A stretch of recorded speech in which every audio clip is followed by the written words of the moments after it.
దేవుని పరిశుద్ధ నామమునకు మహిమ చెల్లునుగాక. మరొక వాగ్దానంతో మేము ముందుకు రావడానికి ప్రభు చూపిన కృపను బట్టి ప్రభువు నేను గణపరుస్తున్నాను.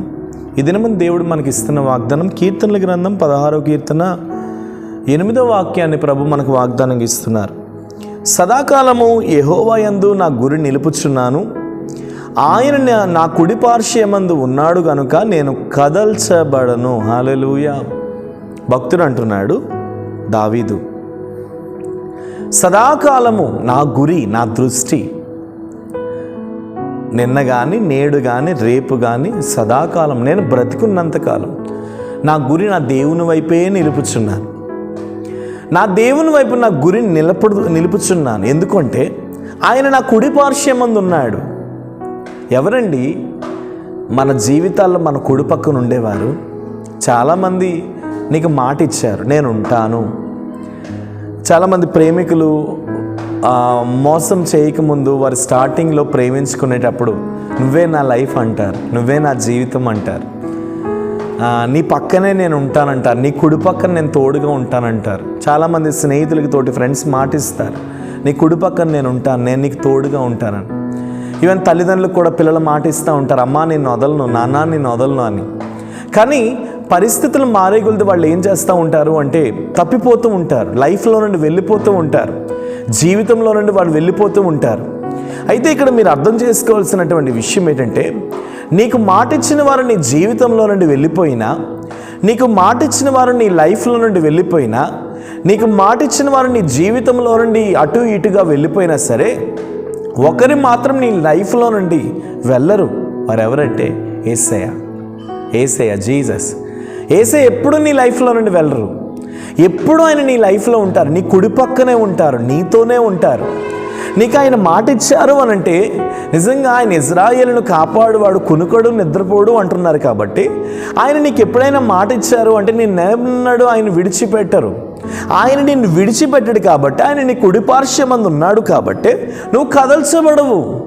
నువ్వు అనుకుంటున్నావు ఈ శ్రమ వచ్చింది నా పని అయిపోయిందిలే, ఈ కష్టం వచ్చింది నా పని అయిపోయిందిలే, ఈ వేదన వచ్చింది నా పని అయిపోయిందిలే, నా బ్రతుకు అయిపోయిందిలే, నా జీవితం వేస్ట్, నా బ్రతుకు వేస్ట్, నా లైఫ్ వేస్ట్ అని నువ్వు అనుకుంటున్నావు. కానీ దేవుడు అంటున్నాడు నువ్వు కదల్చబడవు, నేను నీ కుడి పక్కనున్నాను, నేను నీ కుడి పక్కనున్నాను, నువ్వు కదల్చబడవు. పేతురుని అందరూ హింసించి చెరసాలలో వేశారు, అందరూ హింసించి పేతురు లైఫ్ని స్పాయిల్ చేశారు. కానీ ఆ సమయంలో పేతురు ఏం చేశాడు?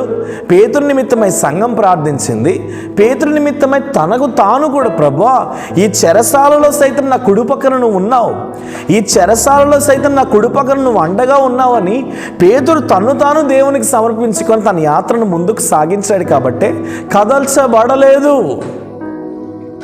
ఈరోజు దేవుడు నీతో ఏమని చెప్తున్నాడంటే నువ్వు కదల్చబడవు. ఎవరు నిన్నెన్నన్నా నువ్వు కదల్చబడవు. నీ సమస్యల నుండి నువ్వు కదల్చబడవు, నీ వేదన నుండి నువ్వు కదల్చబడవు, నీ కన్నీటి నుండి నువ్వు కదల్చబడవు. నిశ్చయముగా ప్రభు కృప నీతో ఉంది, ధైర్యంగా ఉండు. ఆయన నీ కుడి పక్కన ఉన్నాడు, నువ్వు కదల్చబడవు. నీ పక్షముగా యెహోవా ఎప్పుడు తోడుగా ఉంటాడు.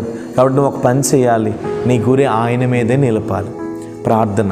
ప్రేమ నమ్మకం కలిగిన తండ్రి, ఈ వాగ్దానం చూస్తున్న వారి కుడి పక్కన మీరు ఉన్నందుకు స్తోత్రాలు. యేసు నామంలో వారి జీవితాల్లో మీరు కుడి పక్కన ఉండి వారిని మీరు వెంటాడుతున్నందుకు వందనాలు. కదల్చబడని ఆశీర్వాదమును వారు చూచుదురుగాక. ఎంతమంది అయితే వారి పిల్లలను బట్టి నలిగిపోతున్నారు, వారి భర్తలను బట్టి నలిగిపోతున్నారు, వారి భార్యలను బట్టి నలిగిపోతున్నారు, వారి కుటుంబంలో ఉన్న ఫైనాన్షియల్ అప్పులను బట్టి సమస్యలను బట్టి నలిగిపోతున్నారు, యేసు నామములో ప్రతి సమస్య నుండి విడుదల కలుగునుగాక అని ప్రార్థిస్తున్నాను. మీరు ఆశీర్వదించండి, దీవెనకరంగా మార్చండి.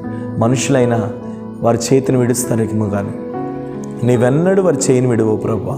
నిశ్చయంగా వారికి తోడుగా ఉండండి, నడిపించండి, దీవించండి. ఎంతమంది ఈ వాగ్దానం చూస్తూ వారి పనుల మీద వారు వెళ్తున్నారు తండ్రి, వారి పనుల్లో మీరు జయమును మనం ప్రార్థిస్తున్నాను.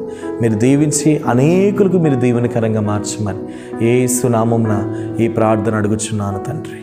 ఆమేన్. God bless you. నిశ్చయంగా ప్రభు కృప మీకు తోడుగా ఉంది.